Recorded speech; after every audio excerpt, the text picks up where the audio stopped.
Ons moet trek. Op die myn sou ek vanaand 12, 15 shillings in my sak kon steek. Dis geld. Ian Roberts se lang lys van toekennings sluit in beste akteur vir Verspeelde Lente, Arende en die rolprent Cape Rebel. En dis maar net vir 'n klein deeltjie van sy erfenis. Ons is by 'n koffiewinkel in Melville, Johannesburg. Min mense kry soos ek vandag die geleentheid om met die bekroonde akteur Ian Roberts te gesels. Voel jy gevlei? Ja, baie dankie. Jy is opgeskep met my vir die dag hoor, want ek gaan hom nie vir 'n oomblik uit my sig laat gaan nie. Ian, wat was vir jou beste rol? Nie noodwendig wat die kritici gesê het nie, vir jou. Dis moeilik om te sê hoor, maar een van die beste vir my was die karakter Sloet Steenkamp in Arende. Want die regisseur was so openhartig oor die movie. Ons is almal heeltemal oorgegee aan die projek.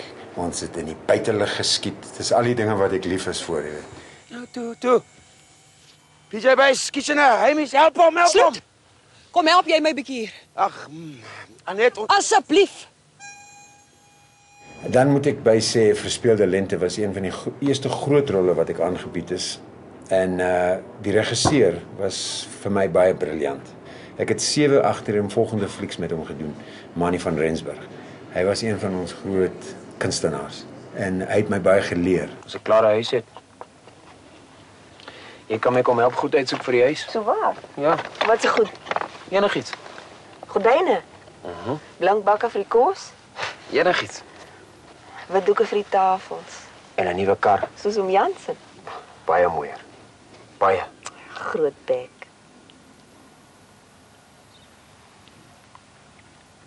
Die storie wat ek oor jou gehoor het, was dat jy aanvanklik baie bang was vir die verhoog, maar ek kan dit glad nie glo nie. Ek was altyd bang vir 'n gehoor, ja, want jy het verhoog gesê of verhoor. Verhoog. Verhoor en verhoog gaan saam. Tensy jy op baie is dan kry jy nie gehoor nie. Maar anyway, Okay, piep. ek was altyd vrek bang vir hulle want ek is nie 'n mens van die skare nie. En dit is mos 'n skare wat aan jou aankyk, jy weet. Toe op 'n dag is ons plei uitmekaar uit. Hy het nie teruggekom met die props nie. Toe moes ek die hele gehoor vang en vashou vir 10 minute op my eie. Daarna het ek huis toe gegaan en gesê ek het dit verloor. Ek het daai vrees verloor. Is jy nie lus vir 'n lekker koppie koffie nie? Ian het onlangs 'n rolprent Every Man's Taxi geskryf, die regie gedoen en daarin gespeel. How much do you want for the taxi? Huh? 40,000 whatever. Die storie speel af in 1989 toe die ANC gewettig is. Dit word in November op DVD uitgereik. Vir die rolprent is 'n kombi aangeskaf. By so 1973 Westfalia 1600 kombi. My ou dae. Hy het sy job gedoen hoor. Hierdie het ek ook nou gebruik as my kleedkamer want sy dak slaan op. Jy weet, dis jou eie plek. Jy kan jou lyne gaan repeteer. En doen hy nog 'n ordentlike spoed? As jy my afdraand, kan jy 100 slag. En miskien 105. So jy mag nie haastig wees met hobby. Ek wil net so wat terugbring na jou toe een, want jy ry ook deesdae teen 'n ander spoed en jy het bietjie rad verander in jou lewe. Ja, ek het ander dinge wat vir my nou belangrik is in vergelyking met 'n paar jaar terug. Ek is op my eie meer, al hoe meer, en ek geniet dit baie. Ek het rukkie terug verveeld geraak met drank. En dit het 'n groot verskil in my lewe gemaak. Ek het opgehou rook. Nou vind ek gee nie om as die wêreld aan sy pas gaan. Ek is tevrede met myne. En ek raak nie so betrokke nie. As jy nou op my toon kom trap, jy weet, dan sal ek maar net my voet skuif bietjie. Uit sy huwelik met aktrise Michelle Botes, waarvan hy in 1999 geskei is, het hy 2 kinders. Cara is 23 en Daniel 19. Hulle speel tans saam met Marcel van Heerden in The Guard by Foxwood House Theater in Johannesburg. Ian het die stuk geskryf terwyl hy destyds sy 2 jaar verpligte diensplig gedoen het. Shoop. Through the white. What did he see? How many did they kill?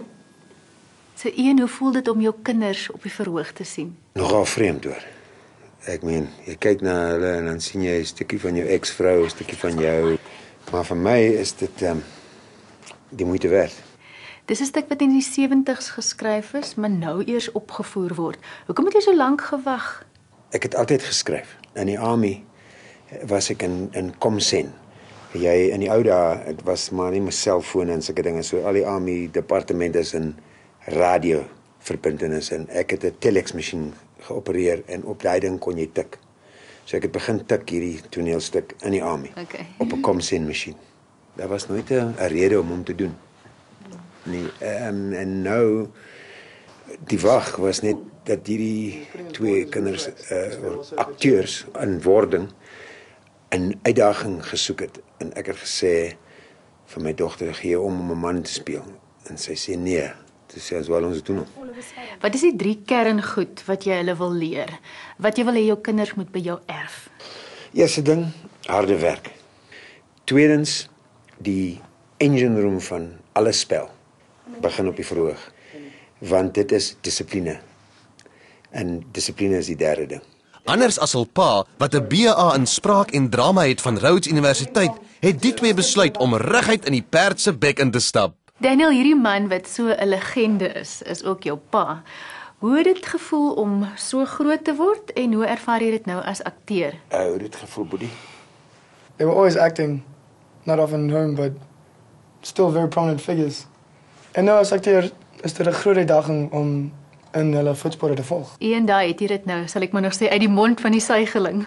Ja, dit een ding wat ek baie goed weet is dat jy kan dink jy kan vir jou kinders besluit, maar jy maak 'n fout. Net hulle kan weet mos. So in hierdie bedryf wat hulle nou aanpoog en probeer, is dit hulle besluit. En ek sal net daar staan en sê, okay, cool, as dit jou besluit is, dan is ek agter jou. Marcel van Heerden het natuurlik geen bekendstelling aan Pasella kykers nodig nie. Marcel, hoekom het jy gekies om betrokke te raak by hierdie produksie? Ek hou baie van wat hulle doen en ek ken een se kinders al van hulle klein is. Ons is nie net kollegas nie, ons is ook vriende. Kara, hoekom het jy gekies om hierdie moeilike akteurspad te volg? Ek dink nie my broer of ek het gekies nie. Ons het gesien wat dit vat om art te maak en hoe hard hulle werk en dit inspireer ons baie en ons het dit 'n passie vir dit gekry. Geërf man, geërf. Dankie, geërf. Dankie Marcel.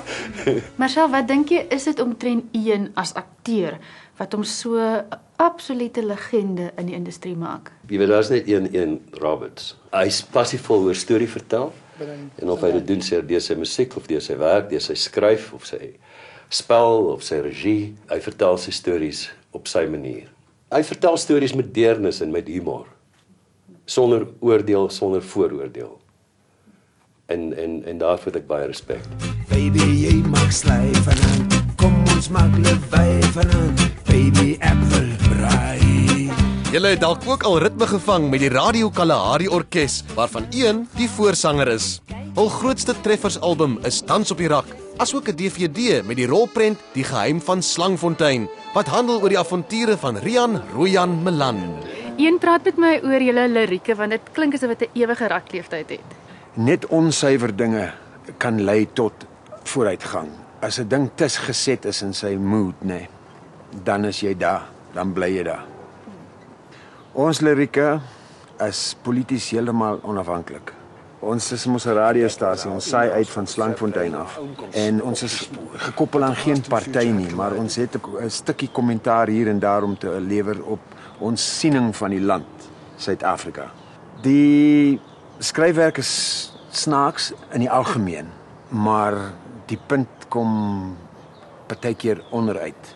Daar is in die land. Piep! Jy weet. Maar kom ons speel gou 'n liedjie vir jou van Dave de Lange, verwerk deur Rian Melan. Waar is Betty? En daarmee groet ons ook sommer tot volgende week.